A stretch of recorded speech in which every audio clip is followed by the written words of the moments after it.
Azul. Saiba mais sobre sintomas e tratamento. Cachorro é espancado por segurança de hipermercado Carrefour em Osasco. Vestibular 2019. Saiba como se preparar para ir bem nas provas. Escola sem partido. Conheça a opinião de professores. Economista avalia vendas de fim de ano. Esses e outros destaques você vê agora no USC Notícias.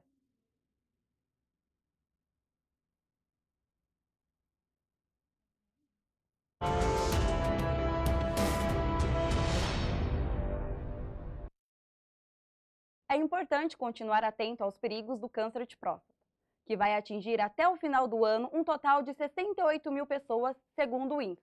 Confira na reportagem.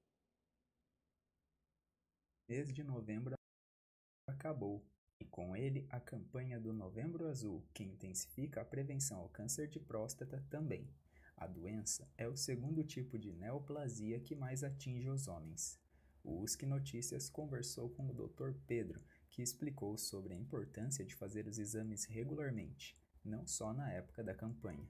É raro o paciente apresentar sintoma quando chega no urologista? Não. 20% dos diagnósticos de câncer de próstata acontecem nessa fase.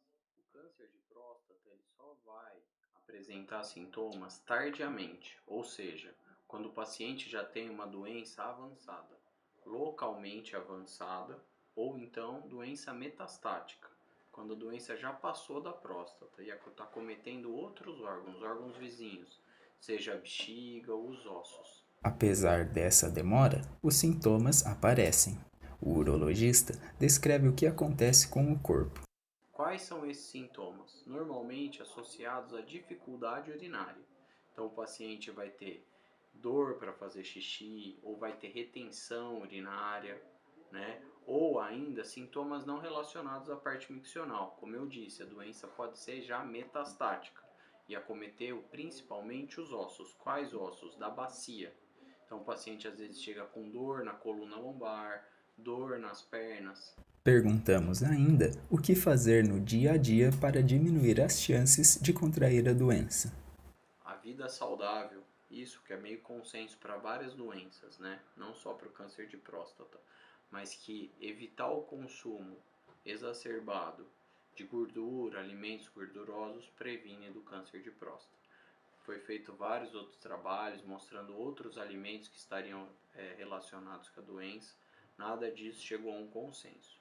Então, como prevenção, quanto à nossa atividade, o que a gente pode fazer para mudar na nossa vida, é evitar alimentos que vão sobrecarregar o nosso organismo quanto a relação com gordura, tá? Sejam gorduras saturadas, insaturadas, no geral. Além disso, obviamente, praticar atividade física também previne, porque te mantém com menos taxa de gordura no corpo.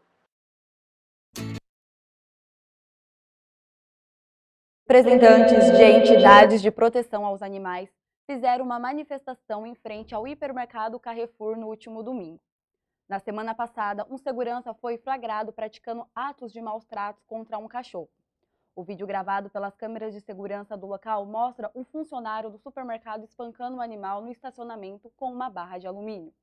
O autor da agressão foi ouvido pela Polícia Civil e assumiu a culpa. Ele foi indiciado pelo crime de maus tratos.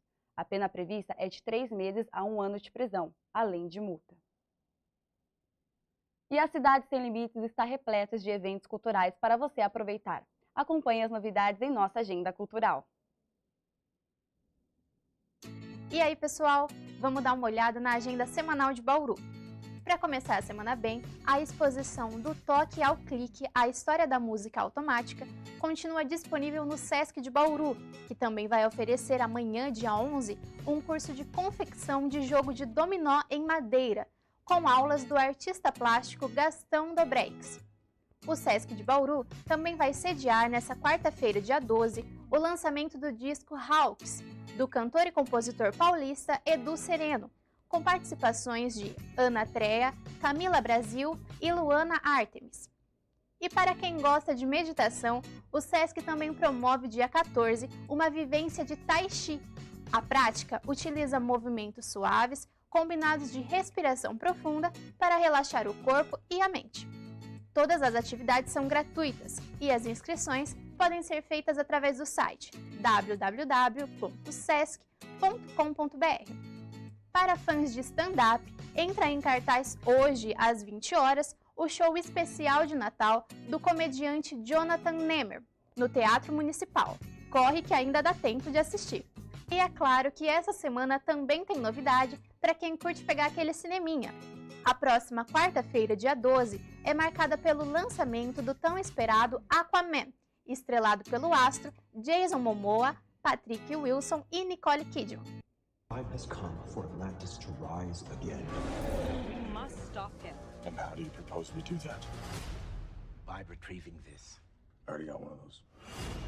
Além da estreia, permanecem em cartaz nos cinemas bauruenses os filmes Animais Fantásticos, Os Crimes de Grindelwald, Robin Hood, A Origem, Cadáver, O Grinch e O Chamado do Mal.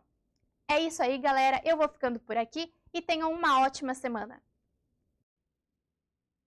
Cursinhos preparam alunos para as provas de vestibular. Confira na reportagem de Felipe Souza. O processo para se alcançar a universidade e a tão sonhada vaga nem sempre é fácil e justo. As diferenças sociais, econômicas presentes no cotidiano se transformam em um ingrediente a mais nessa corrida. Diferença é essa que o professor Alencar Alcântara nota há 2 anos em suas aulas de biologia em um cursinho como voluntário.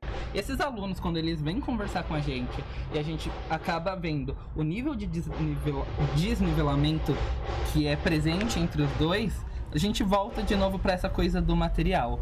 O que o material e um professor ali qualificado não faz diferença dentro da vida de um aluno. Então, esse aluno, por exemplo, que ele entra no cursinho do ensino público, ele tem que aprender todas as bases, às vezes, diferente do aluno da escola particular. Ao encarar os vestibulares, os alunos do ensino público enfrentam muito mais que a diferença econômica. No ano passado, o INEP revelou que 91% das escolas públicas estão com notas abaixo da média nacional. Em Bauru, uma dessas alternativas para diminuir esse abismo entre ensino privado e público é o cursinho 1º de Maio. Em 2008, o cursinho 1º de Maio é um cursinho pré-universitário, é um projeto de extensão vinculado à Unesp de Bauru, criado com o objetivo de preparar os alunos para os vestibulares e além da formação do senso crítico e político do aluno para que ele seja agente da própria transformação. Nosso cursinho 1º de Maio, a gente acredita que para o cursinho ser inclusivo não basta a gente colocar uma prova e que os alunos de escola pública façam. A gente decidiu adotar outros sistemas para garantir que essas pessoas que realmente precisam dessa vaga, elas alcancem. Então, para isso, 80% das nossas vagas são destinadas a alunos de escola pública. Só que a gente percebeu que, com o passar dos anos, isso também não era o suficiente. A gente tinha os alunos dentro do cursinho, mas pouquíssimos que se declaravam negros. Então, a gente decidiu, desde o ano passado, adotar o sistema de cotas. A gente começou com 20% das cotas em todas as categorias, porque o cursinho ele é dividido em escolas públicas, escolas particulares e escolas técnicas. Em todas as categorias agora a gente tem a cota racial e a gente tem também, esse ano vai aumentar para 25%. O cursinho pré-universitário, nas provas do meio do ano, obteve mais de 50 aprovações entre alunos do período da manhã e da tarde. Este professor comenta que a evolução principal está nos alunos e nos novos materiais fornecidos para o estudo. Eu dou aula, então já é meu 4º ano dando aula e eu percebi uma notória mudança dos alunos, tanto dos alunos quanto da faculdade, tanto do sistema que a gente acaba utilizando. Quando eu entrei aqui, quando eu comecei a dar aula, os alunos não tinham material, eles não tinham material legal, eles recebiam um material muitas vezes que era emprestado pela Unesp, eles tinham que acabar devolvendo no final do ano, eles não podiam ficar com as apostilas, às vezes eles tinham que devolver as apostilas no final da aula, e isso fazia com que eles não conseguissem se preparar legal para o vestibular, por não ter alguma coisa na mão deles. Depois de um tempo para cá, foram feitas algumas parcerias, os nossos alunos eles têm o material já. Então, com esse material que eles têm, fica muito mais fácil eles se prepararem, porque agora eu dou aula de alguma coisa, ele chega na casa dele, ele pode ver mais um pouco sobre o que eu falei, ele pode fazer um exercício sobre o que eu falei, tanto exercícios de vestibulares estaduais quanto vestibulares de Universidade Federal. Então, isso em relação à preparação do aluno ajudou muito. que o aluno ele não deve ser formado só para uma prova, ele tem que ser formado tanto criticamente quanto cientificamente para a vida inteira dele. Então, para isso, a gente adotou 2 matérias nossas matérias fixas, que são a Consciência das Opressões, que é uma matéria dada por uma professora que traz toda essa problematização, tanto racial, quanto de gênero, quanto sexual, e tudo que está envolvido no dia a dia dos alunos para trabalhar essa questão e discutir com eles, criando essa criticidade no pensamento. E além disso, a gente tem uma outra matéria, que atualmente ela está sem nome, mas é uma matéria dada por alunos de psicologia, que também tentam trabalhar essa questão do autoconhecimento, de conhecer a si mesmo e em que lugar ele está dentro do mundo, né? Então, não só se conhecer como pessoa, mas também em qual lugar você ocupa, qual é o seu espaço de fala, quais são as suas prioridades dentro da vida. E esses são os nossos objetivos. E no próximo bloco, Vestibular 2019 e a preparação dos alunos.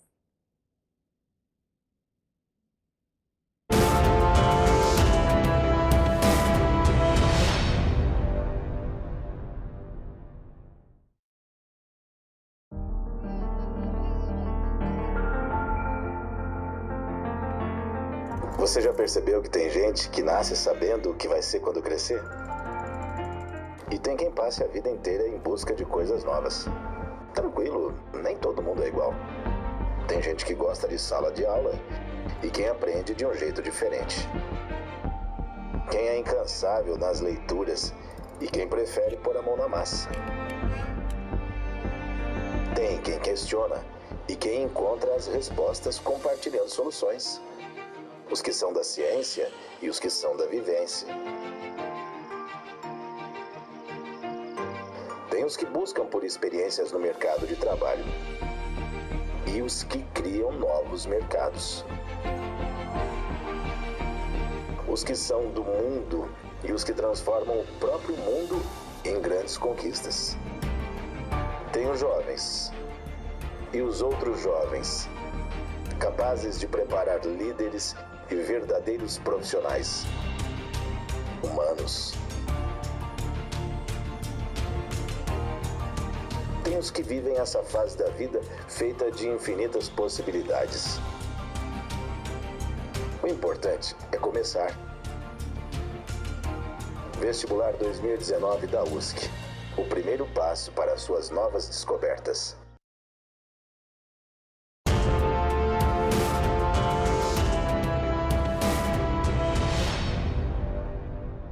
Fim de ano e vestibulares.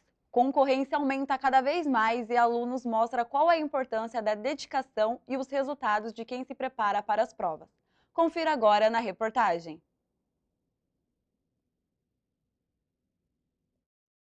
O período de vestibulares realizados no final do ano é sempre um momento de muita expectativa entre jovens e adultos que desejam ingressar na faculdade. Segundo o Instituto Nacional de Estudos e Pesquisas Educacionais Anísio Teixeira, o INEP, mais de 5 milhões de pessoas se inscreveram neste ano para participar do maior vestibular do país, o Enem, Exame Nacional do Ensino Médio. A procura por uma vaga na universidade e qualificação está cada vez maior e a concorrência só aumenta. Por isso, a dedicação ao longo do ano pode ser determinante para a conquista deste espaço, como é o caso do estudante Matheus Santos. Ele se dedicou aos vestibulares durante o ensino médio e aguarda os resultados para começar a graduação no ano que vem. No começo da preparação para os estudos para os exames de vestibulares, comecei desde o ensino fundamental, né? Então, desde aquela época eu já era focado, né, numa profissão que eu quero seguir e me graduar em 2019. Foi uma preparação muito longa, né? Então, não foi de agora, foi desde o começo do ensino fundamental 2, desde quando eu conheci de fato o que era o Enem, e eu comecei a correr atrás, comecei a pesquisar, e aí veio o objetivo de eu começar a estudar para valer, para me dedicar a provas tão importantes como essa, né? Mesmo com a rotina corrida, durante este período, Matheus manteve o hábito de estudar as matérias diariamente e sempre tirava suas dúvidas em aula, com os professores. Enquanto na sala de aula, os professores, eles sempre, ao término da aula, eles sempre pedia para conversar com eles na sala dos professores, para perguntar sobre o tema, sobre a pesquisa, pesquisar sobre aquele tema que ele deu e que poderia ser um tema de vestibular. Eu tinha que, por exemplo, perguntar para o diretor, porque o diretor também é professor, o coordenador também é professor. Então eu sempre pesquisava, perguntava para eles, melhor dizendo, que qual era o tema, como tirar aquela dúvida que eu tinha na área dele. Meu diretor é professor de geografia, então tudo que envolvia geografia, e não tinha professor na época, eu pesquisava e perguntava para ele, né? E ele sempre me ajudava a estudar para não ir feio na matéria, não ir errado na matéria. Disciplina e atenção são as principais regras para quem deseja conquistar uma vaga na universidade. Além disso, Matheus deixa suas dicas. Uma das dicas que eu tenho é a pessoa ter um ritmo de estudo, né? Não adianta nada você almejar tanto uma vaga em uma universidade, tanto pública quanto privada, e não almejar não ter esse ritmo de estudo, né? Então acho que vai muito disso, do aluno, do estudante, estudar bastante, ter esse foco aí de estudo. Também estar sempre antenado nas notícias, nas informações do dia a dia, porque o jornal sempre traz aquilo que está na atualidade. E acho que é essencial, né, o estudante, a pessoa que quer prestar um vestibular, estar sempre focado naquilo e informado, né, porque acho que vai muito disso também, estar informado. Também, né, não ter dúvida nenhuma, sempre não ter vergonha de perguntar para o professor, pesquisar na internet e ir a fundo mesmo, porque um errinho que você pode ter, você pode ficar sem entrar numa faculdade. Então, acho que vai muito disso. Então, estudar bastante, focar, estar antenado e não ter dúvida nenhuma. Acho que vai muito disso. Quem já passou por este período de vestibular também relembra a dedicação e o esforço para chegar até lá. Amanda Sanches, formada em jornalismo, trabalha na área como radialista e destaca a importância em ingressar na faculdade. Bom, em relação à preparação para o vestibular, eu acho assim muito importante, né? Porque não há resultado sem uma preparação anterior para prestar essa prova. E posteriormente, quando você entra na faculdade, aquela dedicação de que você teve na hora de se esforçar, de estudar para o vestibular, você também vai ter para encarar as provas, os trabalhos que a universidade nos proporciona. Acredito também que a questão emocional e psicológica é muito importante. Você prepara isso para o vestibular e depois você reutiliza isso durante os anos de faculdade que você tem para cursar. E com certeza, um aluno dedicado desde a época do vestibular, durante a universidade, quando entra no mercado de trabalho ou vai atrás de um emprego, tem muito mais chance de entrar, porque está preparado, porque está ali sabendo o que fala e o que responde, e mais do que isso, ele está ali interessado em aprender e em crescer dentro daquela empresa. Então eu acho que a preparação para o vestibular é o início de uma vida profissional de sucesso. Professores discutem temática acerca do movimento Escola Sem Partido e dividem opiniões. A reportagem é de Mayla Rodrigues. O debate político em sala de aula tem gerado muita polêmica. O projeto Escola Sem Partido, que tramita em assembleias legislativas e no Congresso Nacional desde 2015, é inspirado no movimento Escola Sem Partido, que busca impedir a doutrinação político-ideológica em sala de aula. A ideia partiu do deputado Exalci, do PSDB, que apresentou o projeto de lei à Câmara de Deputados. Não dá para continuar, senhor presidente, da forma como está. As escolas públicas, principalmente, estão doutrinando as crianças. Eu acho central a gente entender, por exemplo, a Escola Sem Partido a partir de 3 ideias, 3 variáveis. Uma delas é a questão constitucional. Será que uma lei de cunho não constitucional não vai agredir uma lei que já é constitucional, que demanda o quê? A pluralidade de ensinamento em sala de aula, que é o artigo 208 da Constituição, se não me engano, que ele trata dessa ideia. A própria Constituição já diz que tem que ter pluralidade de ideias em sala de aula. Então, a primeira questão é essa: surgindo uma lei que não é constitucional, ela não estaria indo contrária ao nosso próprio ordenamento jurídico? Então, essa é a primeira questão, que daí poderia ser sujeito, por exemplo, a um controle feito pelo STF, né, de tirar a lei. A segunda questão é a parte de neutralidade mesmo, né? Como você pode estipular uma ideia de neutralidade se qualquer atitude nossa tem uma valoração em relação ao nosso conhecimento sobre o mundo, as nossas ideologias, a nossa própria língua, ela já não é neutra. Então, por exemplo, quando o professor fala, atenção alunos, ele já vem com uma carga de gênero, certo? Da ideologia masculina de gênero. Então, assim, todo conhecimento, ele não é neutro, certo? Então, e aí a gente já chega na terceira ideia, que é a escola, a universidade, ela tem que pautar pelo quê? Pela defesa da democracia, então pela defesa do debate, pela defesa do diálogo. A questão voltou a ser discutida em vários estados do país. Durante as eleições, vários candidatos se mostraram favoráveis ao projeto, como é o caso do candidato eleito à presidência, Jair Bolsonaro. As escolas é mais grave, que hoje em dia você já tem professores, tá ok, que foram doutrinados lá atrás. Está na segunda, indo para a terceira geração de doutrinadores, onde explicam basicamente, né, que o capitalismo é o inferno e o socialismo é o paraíso. A deputada estadual Ana Caroline Compagnolo, recém-eleita em Santa Catarina na chapa do presidente, ampliou as discussões depois de publicar em suas redes sociais uma imagem que incentivava os alunos a gravar qualquer tipo de posicionamento político-ideológico dos professores. O Ministério Público de Santa Catarina entrou com uma ação judicial contra a deputada por danos morais coletivos. Ana Caroline terá que pagar cerca de R$70 mil, que serão destinados ao Fundo para a Infância e Adolescência. O aluno, a gente tem toda essa questão das redes sociais, então, às vezes o professor dá aula, os alunos têm todos no celular. Então também passa por essa conscientização da própria relação professor-aluno. Então acho que muito mais importante do que se debater em escola sem partido é você construir um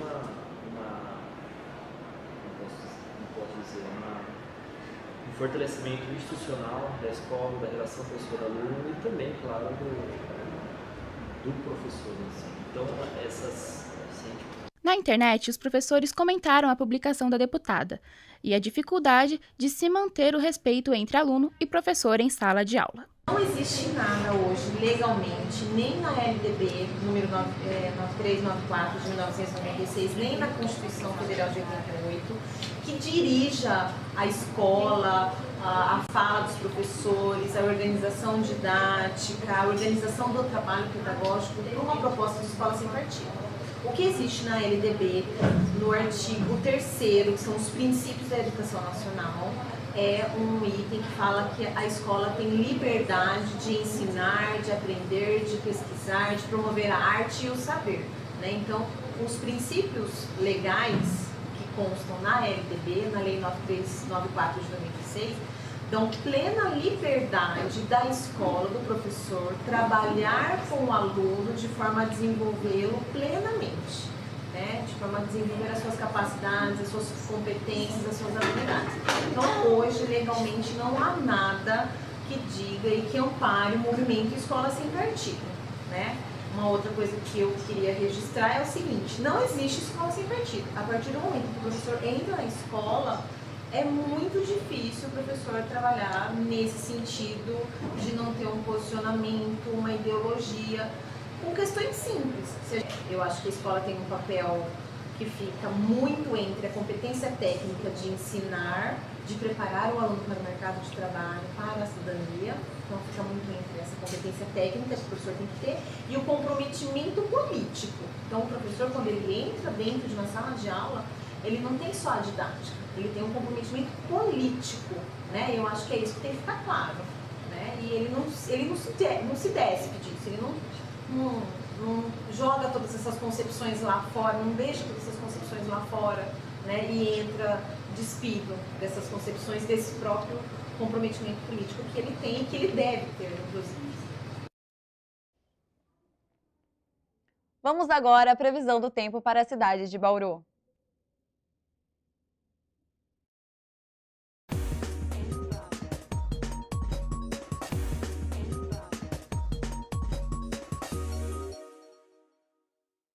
E para quem já está na expectativa do verão, a semana estará com altas temperaturas em Bauru. Amanhã, sol com algumas nuvens e sem chuva, a máxima de 31 graus e a mínima de 19 graus. Na quarta-feira, sol o dia todo sem nuvens e noite de tempo aberto, A máxima é de 33 graus e a mínima de 20.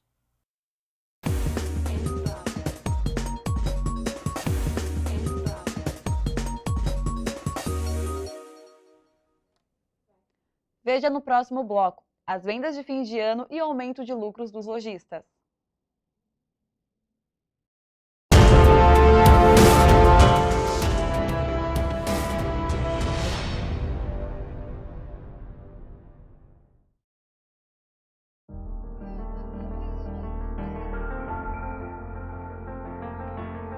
Você já percebeu que tem gente que nasce sabendo o que vai ser quando crescer? E tem quem passe a vida inteira em busca de coisas novas. Tranquilo, nem todo mundo é igual. Tem gente que gosta de sala de aula e quem aprende de um jeito diferente. Quem é incansável nas leituras e quem prefere pôr a mão na massa. Tem quem questiona e quem encontra as respostas compartilhando soluções. Os que são da ciência e os que são da vivência. Tem os que buscam por experiências no mercado de trabalho e os que criam novos mercados. Os que são do mundo e os que transformam o próprio mundo em grandes conquistas. Tem os jovens e os outros jovens, capazes de preparar líderes e verdadeiros profissionais, humanos. Tem os que vivem essa fase da vida feita de infinitas possibilidades. O importante é começar. Vestibular 2019 da USC. O primeiro passo para suas novas descobertas.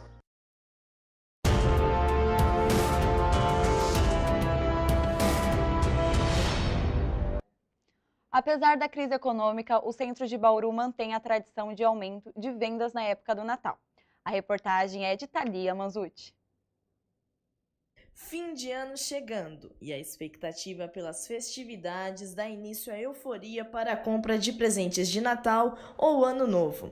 É uma época do ano onde os problemas são deixados um pouco de lado e a alegria em celebrar mais um ano vivido é descontado nas compras de mimos. Aqui em Bauru, o clima não é diferente. O local de melhor consumo para a população está localizado no centro da cidade, na Rua Batista de Carvalho, mais conhecido como o Calçadão.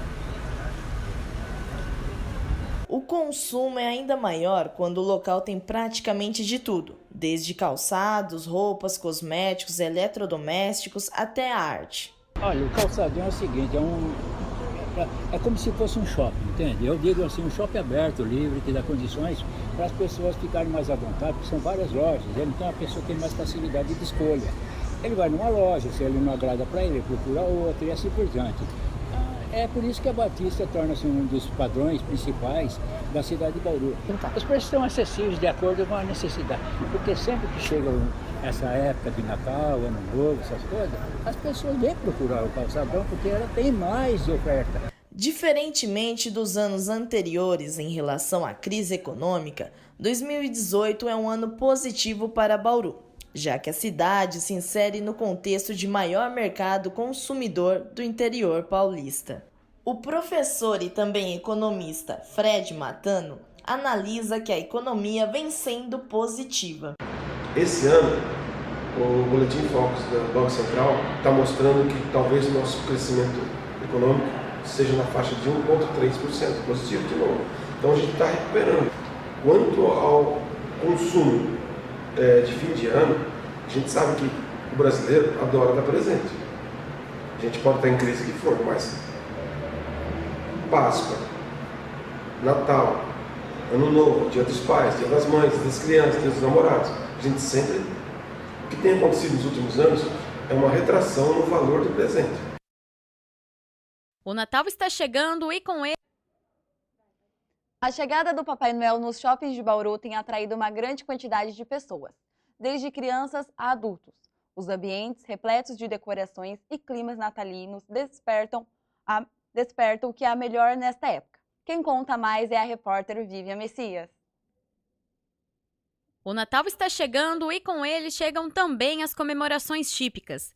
Nesta época, os cristãos comemoram o nascimento de Jesus, mas a festa também conta com as comemorações criadas pela população com o passar dos anos. Papai Noel, luzes, estrelas e árvores de Natal. Tudo isso envolvendo o comércio, que cresce com o passar dos anos e inova sempre em decorações e enfeites para as festas natalinas. O Boulevard Shopping em Bauru é um exemplo de estabelecimento comercial que abraça a ideia e adere às decorações desta época do ano.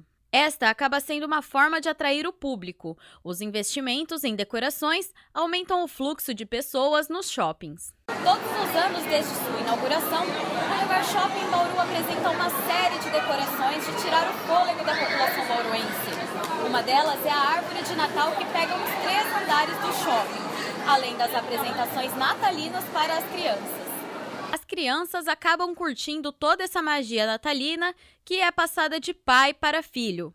E é o caso da Edilane e da Eliane, que vieram de Jaú para conhecer o shopping e trazer também os filhos para assistir às apresentações de Natal. Bom, nós somos de Jaú e nós vimos bastante pessoas que estavam vindo, inclusive minha cunhada veio para cá e falou que estava muito bonito, muito atrativo. Então a gente decidiu, já que hoje era feriado, trazer as crianças para ver a magia do Natal e para preservar essa inocência, essa coisa boa que é da criança acreditar, né, nos personagens, no Papai Noel. E eles ficaram muito entusiasmados e gostaram demais. Legal. Eu não sabia que estava tendo, né, essa atração aqui. Foi a madrinha do Vitor que convidou, nós viemos e ele adorou, né? Porque para ele foi uma surpresa. O Boulevard Shopping em Bauru está com uma campanha diferente nesse final de ano. Além das decorações, contam também com a apresentação do show de Masha e o Urso, fazendo a alegria da garotada. Eu achei muito legal, eu achei o urso muito grande e a Masha também muito pequenininha. Legal e muito divertido. E o USC Notícias vai ficando por aqui. Tenha um bom Natal, um excelente Ano Novo e até o ano que vem.